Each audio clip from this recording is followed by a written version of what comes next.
Today I'm reviewing the Paula's Choice Resist Super Light Wrinkle Defense with SPF 30. And really quick, I just want to say I purchase all these products with my own money. I'll never waste your time with sponsored ads or videos, so if you want to help support the channel, check out nobsbeauty.com, check out my Patreon community, or click on the Amazon link below. Okay, so I've reviewed some of Paula's Choice brand sunscreens. They have some really nice sunscreens, some that are okay, and some in the middle. And I thought I would review this one today. Some of you were asking for some mineral type options, so I thought I would review this one.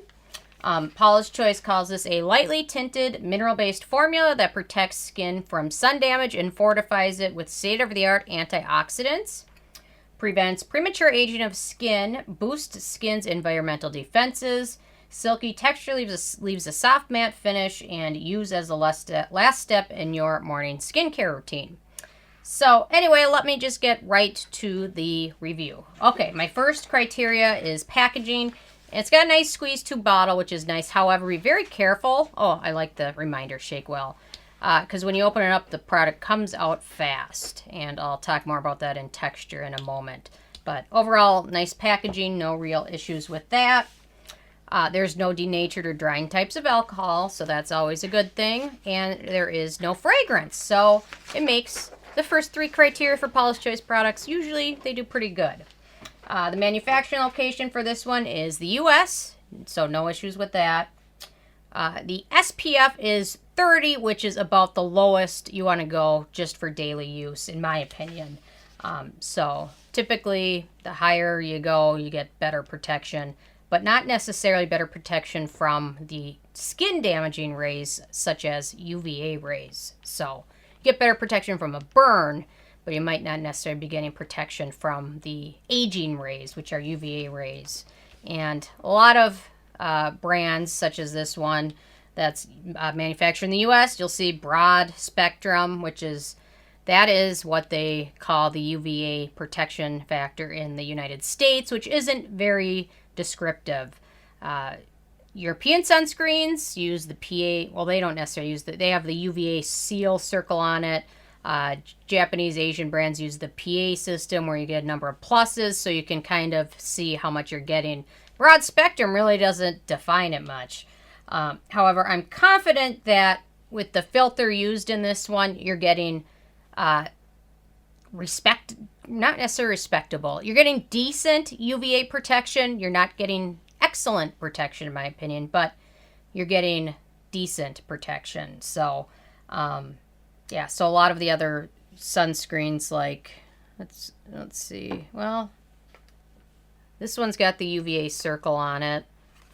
This one's a Asian sunscreen, and you can see the PA, it's got 3 pluses after it, which means you're getting great UVA coverage. Broad spectrum isn't super descriptive, but I'm convinced and they also put in some good antioxidants in this one as well, and that can also help some of the effectiveness of the sunscreen. So in my opinion, you're getting decent coverage. If you are very, very freckly skin or pigmentation's a huge concern, I'd probably go with something that is much more effective. This one is okay. So the filters used in this one, 13% zinc oxide, which is a UVA and UVB ray reflector. It's not a super well-rounded sunscreen in the fact that it just uses that one filter, but zinc oxide is a pretty reliable filter, and it's been used for a long time. It's pretty safe, and most people won't have any issues with it. Although if you are spending a significant time outside, I'd probably recommend something else, probably with a higher SPF and a better UVA protection, just in my opinion. Okay, so let's go on to the white cast. This one doesn't necessarily have a white cast because it's tinted, but it does have a bit of a tinted cast, I would say, if that's even a thing. So it's tinted, which it's got a pretty decent tint to it, which I think will be universal for a lot of people, although those with very, very fair skin and those with deeper skin tones will probably prefer something a little bit different, just because no matter how universal the tint is, there's still some people that it doesn't work well for. So keep that one in mind. So it doesn't have a white cast per se, but the tint is pretty subtle, so some people it will be able to work for, some people it just won't, no matter what you do. Although I've got a brand coming up where they have a formula that is 3 different levels of tint, which is really nice. You've got super light tint, a medium tint, and then a deep tint. So that's really nice option, so more people can work for it. So anyway, so a bit of the tint, although it does fade the more you smooth it into skin. So keep that one in mind. If you have my skin tone, it works okay on. Other people, not so much. So the texture is super liquidy and goopy. As you can see, it does come out pretty fast.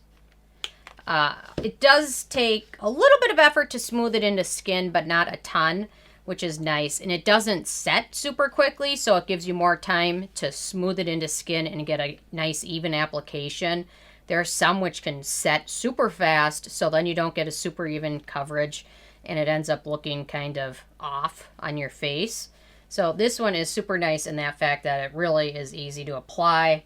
It sets to a kind of a natural matte finish, not a super matte finish the way some are, but a natural a natural matte finish.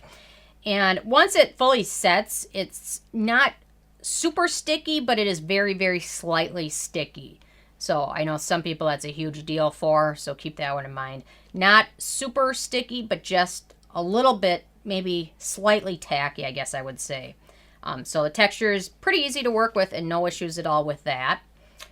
In terms of the ease of use, pretty easy to use. It really does a nice job if you apply it over skincare products. It really does a nice job smoothing into skin and looking natural. It works nicely under the majority of foundations I used it with. I didn't have any issues with pilling. It's certainly an easier mineral sunscreen to apply. Some can be really, really thick, and I find them not super easy to apply. And some of those kind of tend to pill just because they're thicker, and the more you work it in over your skincare products, the more likely you are just to have pilling as an issue. This one, you don't really have that problem. So, and for me, I find that the color matches my skin tone pretty well. So there's some days when I'm not doing much, and I don't even apply a foundation over it, which is nice. So not everything's that way, but this one does, which is really nice for me. So I would say it's pretty set. So you can see it's not super matte, but it's a natural matte. So you don't look super dry, but you don't look greasy either. So kind of somewhere in the middle, but for me, I find it very easy to use. Okay, then we come to antioxidants and beneficial ingredients, and that's why I'm really enjoying this one. So Resveratrol, which is a really strong antioxidant, which is from the skin of grapes. Most of you have probably heard of this at some point. I think there's even Resveratrol like supplements out there. So I don't know. Either you can take the supplements or you can just have a glass of wine maybe. I think it's in wine. So skin brightening and great for anti-aging. Quercetin. So it's an antioxidant, a skin soothing ingredient, and also a restorative ingredient, which is also from the skin of certain fruits and vegetables. Then we've got Epigallocatechin Gallate, which is an ingredient coming from green tea. It's also an antioxidant and also great for soothing your skin. And then the list was pretty long, so then I just kind of cut to the chase with the other ingredients that are beneficial that we all kind of know about. Vitamin E, then we've got Tetrahexyldecyl Ascorbate, which is a vitamin C form. Adenosine, Bisabolol, Willow bark extract, Pomegranate extract, and then astaxanthin. It's a red ingredient. DHC has a great astaxanthin cream, so I really like it, but it smells terrible. Not fragrance-wise, just it smells like fish a bit. It smells like the river when you go down there and there's a dead fish down there. That's what it smells like. But it really is hydrating. So, you know what? I'll do almost anything. But that one I do kind of hesitate a bit to apply because it really does have a scent to it. Okay, then we come to acneogenic ingredients. And zinc oxide is very, very slightly acneogenic. Then we got vitamin E, dimethicone, and hexylene glycol. So there's a few, not a whole lot, but a few of note. So keep that one in mind. Then when we come to animal testing, Paula's Choice is cruelty-free, so that's always a nice thing to keep in mind. Then we come to performance, and pretty happy. It seems to last nicely all day under foundation. Although some days, not every day, but some days towards the end of the day wearing this, my skin feels a bit itchy. Not terribly so. I've used ones that have made my face feel really itchy to the point where I had to go wash it off. This one never got to that point, but it was slightly itchy. You know, when I used a really, really good moisturizer underneath it, that seems to resolve that problem for the most part. But I think the issue was on those days where it got itchy, I just hadn't applied enough hydrating ingredients underneath, and it just kind of made it a little itchy. So, nothing that was horribly noticed. So, yeah, so the majority of days it didn't bother my skin at all, even after 8 hours of wear. Yeah, so I find it works well with a good hydrating moisturizer or a great vitamin C serum underneath. And removing it takes a bit of effort, so keep that one in mind, that you'll really want to use a good oil-based cleanser or a really strong cleanser to remove it at the end of the day. And it does have a tendency to transfer very slightly, so I just noticed it when I used my cell phone the other day, and there's a little bit of transfer, so although that happens with a lot of them. Except for the ones that's set to a really, really matte finish.